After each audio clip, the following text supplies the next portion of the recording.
नमस्कार। अध्यात्म रामायण में एवं कई अन्य रामायण में ये स्टोरी आती है।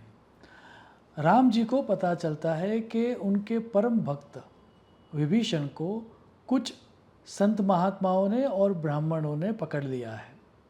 तो उनको छुड़ाने के लिए, क्योंकि संत महात्माओं ने पकड़ा था, ब्राह्मण लोगों ने पकड़ा था, स्वयं राम जी वहाँ पर जाते हैं।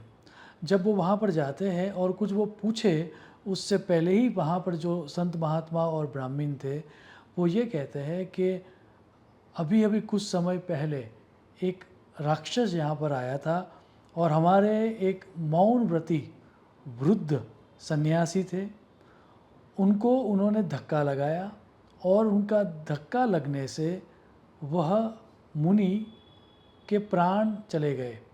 हमने उस राक्षस को पकड़ लिया है, हम उनको मारने का प्रयास कर रहे हैं, लेकिन वो किसी भी तरह से मर नहीं रहा है। आप आइए और उस राक्षस का वध कीजिए। अब इतना सुन के जब राम जी और विभीषण, राम जी देखते हैं कि जिस राक्षस के बारे में वो बात कर रहे हैं वो तो विभीषण है, तो विभीषण तो लज्जित होता ही है, लेकिन उससे कई गुना मात्रा में राम जी लज्जित होते हैं। और ऑन बिहाफ ऑफ विभीषण स्वयं राम जी ये कहते हैं कि सेवक से यदि कोई गलती हो जाए तो उसका फल मालिक को मिलता है। विभीषण को पता नहीं था कि वह मौन व्रतधारी सन्यासी है। कई दफ़े पूछने पर जब आंसर सन्यासी ने नहीं दिया तो सिर्फ एक धक्का लगाया, और क्योंकि वो वृद्ध हो चुके थे तो उनकी मृत्यु हो गई। हालांकि हत्या तो हत्या ही है, हिंसा तो हिंसा ही है, तो ब्रह्म हत्या का पाप लगेगा और उसके लिए जो प्रायश्चित करना होगा वो विभीषण नहीं करेगा, वो मैं करूँगा।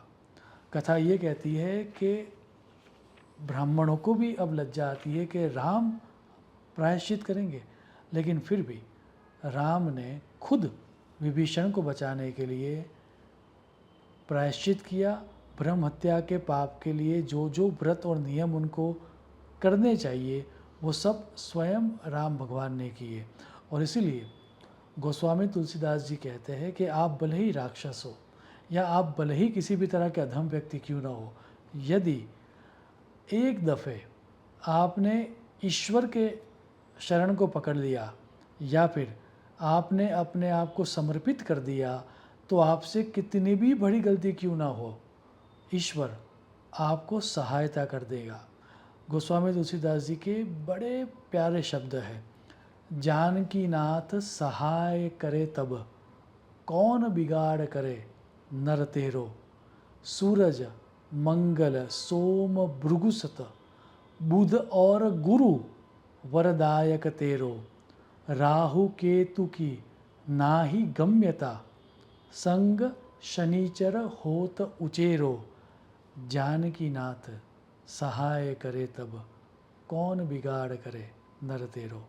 हम सब इसी तरह से ईश्वर को समर्पित हो जाए ताकि हमारे जीवन में यदि कोई पाप वाली घटना भी घटित होती है तो ईश्वर हमें सहाय करे और हमारे डे टू डे लाइफ में भी हमें ऑल द टाइम मार्गदर्शन देते रहे। इस तरह की ईश्वर को प्रार्थना करते हुए मैं मेरी वाणी को विराम दूंगा। शुभम भवतु। प्रणाम।